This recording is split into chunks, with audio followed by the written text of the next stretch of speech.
কোথাও কিছু না কিছু নকল আছে। This is very normal. খুব ভালো লেগেছে। অনেক সুন্দর তুফান মুভির লুকস অ্যান্ড এভরিথিং। আমি সাকিব ভাইয়ের অনেক বড় ফ্যান। সো উনার এভরি প্রজেক্ট আমি দেখার ট্রাই করি এবং আমি ইনশাআল্লাহ তুফান সিনেমাটাও সিনেমা হলে যেতে চাই।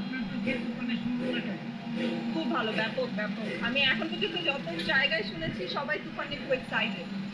যেমন এক্সপেক্টেড তেমন তো নকলের ছড়াছড়ি শোনা যাচ্ছে, এই বিষয়টা কি দেখছেন? নকল কি আসলে কেউ না করে এমন তো আমি দেখি না। তামিল থেকে শুরু করে বাংলাদেশ বলেন, কলকাতা বলেন, সব জায়গাতেই কোথাও না কোথাও কিছু না কিছু নকল আছে। আসলে জীবনটাই তো নকল। আমরা ধরেন আমাদের সিনেমাতে কি দেখাবো দিন শেষে ভালোবাসা, প্রেম, দুঃখ, তো ঘুরে ফিরে তো সব রিপিট হচ্ছে। তো আমার কাছে মনে হয় যে দিস ইজ ভেরি নরমাল। আগামী ৩ বছর বেঁচে থাকলে তো পরিকল্পনা করবো। আগামী দিনের আগামী দিনের পরিকল্পনা ভালো কাজ করা। আগামী ৩ বছর এটা জানি না। যদি বেঁচে থাকি তাহলে অবশ্যই নিজেকে নিয়ে নিজের পরিকল্পনা অনেক গুড থাকে। আপনার প্রিয় অভিনেত্রী কে? আমার প্রিয় অভিনেত্রী কোন সেক্টরে? নাটক আর সিনেমা? সিনেমা? সিনেমাতে শাবনূর আপু। শাবনূর?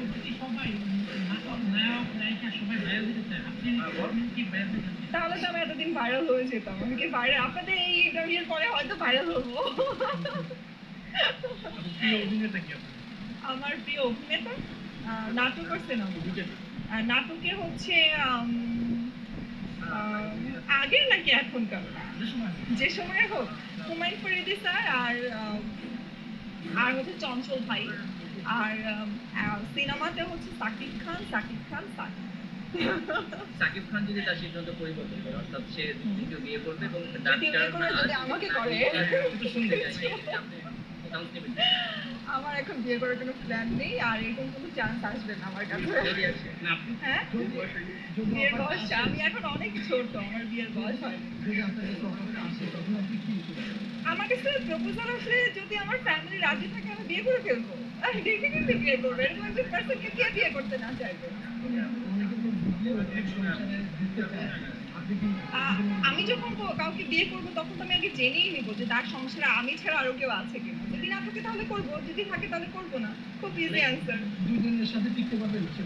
দুইজনের আমি তো ফার্স্টেই অ্যান্সারটা দিলাম যে আমি যখন বিয়ে করব তখন আগেই তার ব্যাপারে খবর নিব যে সে সিঙ্গেল কিনা। যদি সে সিঙ্গেল হয় তাহলে তো আসলে আর দুজন তিনজন কেউই নাই জীবনে।